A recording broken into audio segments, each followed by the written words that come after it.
Are you looking to be in Hoover in one of the nice planned communities that offers pool and tennis as an amenity? This is the neighborhood for you. This is Lake Cyrus. This is probably one of the most established neighborhoods here in Hoover.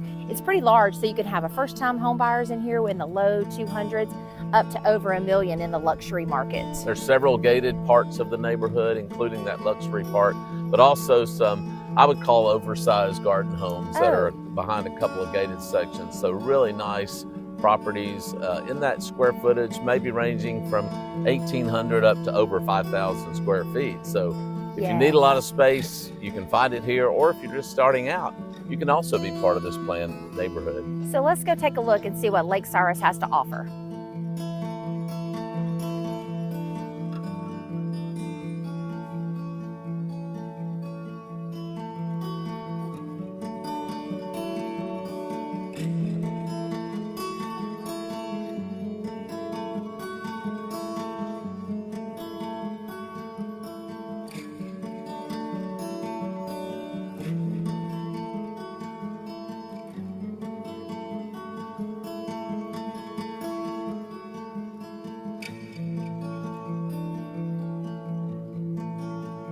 We even have a new listing in Lake Cyrus right now. It's 5918 Waterside Drive. Let's go take a look.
There's still some opportunity for new construction in Lake Cyrus. You can see there's a few lots that are left up on this ridge. You got a beautiful view back here. It is gorgeous. It is gorgeous. So if you're looking for new construction or even some resale, of course, Steve and I would be very happy to assist you in anything you decide to do here in Lake Cyrus. That's right.